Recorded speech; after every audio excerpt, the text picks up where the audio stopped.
কাদিয়ানীকে গোলাম মোহাম্মদ কাদিয়ানীকে অমুসলিম আকালিয়ত সংখ্যালঘু ঘোষণা করতে হবে, না হয় এই মুসলমান জনগণ সবাই মাঠে নামবে, আপনার গতিও থাকবে না, আপনি সামাল দিতে পারবেন না।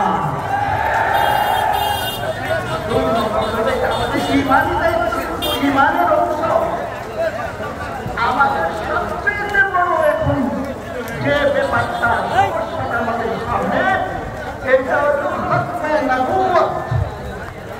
বিভিন্ন মুসলিম রাষ্ট্রে এক কাদিয়ানীকে অমুসলিম ঘোষণা করেছে। আমরাও চাই যে এই সরকার এই কাদিয়ানীকে অমুসলিম ঘোষণা করে, নাহলে আমরা কি বলবো যে এই দেশের সরকার কাদিয়ানী, তাকে উৎখাত করতে হবে। আমরা এক পাশে সবাই মাঠে আন্দোলন করব।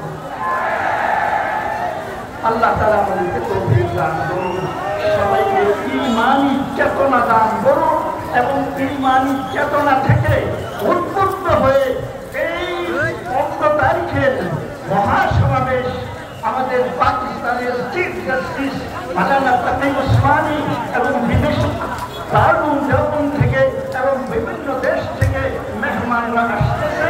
আল্লাহ তাআলা যেন আমাদেরকে আফিয়াতের সাথে এই সমাবেশের মধ্যে শরীক হওয়ার তৌফিক দান করুন। এই বলে আমার কথা শেষ করলাম। আল্লাহ তাআলা আমাদেরকে তৌফিক দান করুন।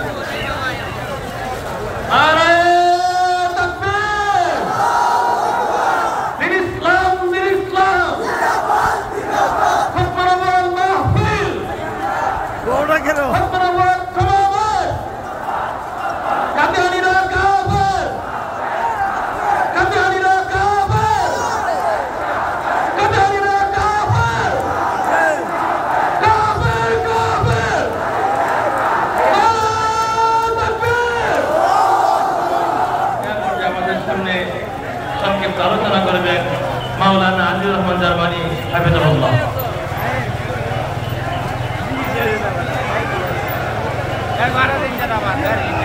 আসসালামু আলাইকুম ওয়া রাহমাতুল্লাহি ওয়া বারাকাতুহু। আমি দুটি কথাই বলবো, যেটা আমাদের প্রত্যেকের স্মরণ রাখা উচিত। এক নম্বর হলো কাদিয়ানী হলো ইংরেজদের একটা বীজ, এই বীজ বয়ে গেছে ইন্ডিয়াতে, ইংরেজদের বীজ। দ্বিতীয় কথা হলো আমাদের দেশে হিন্দু খ্রিস্টান বৌদ্ধ সম্প্রদায় বসবাস করার অধিকার রাখে, কারণ তারা নিজেদের ধর্ম রয়েছে।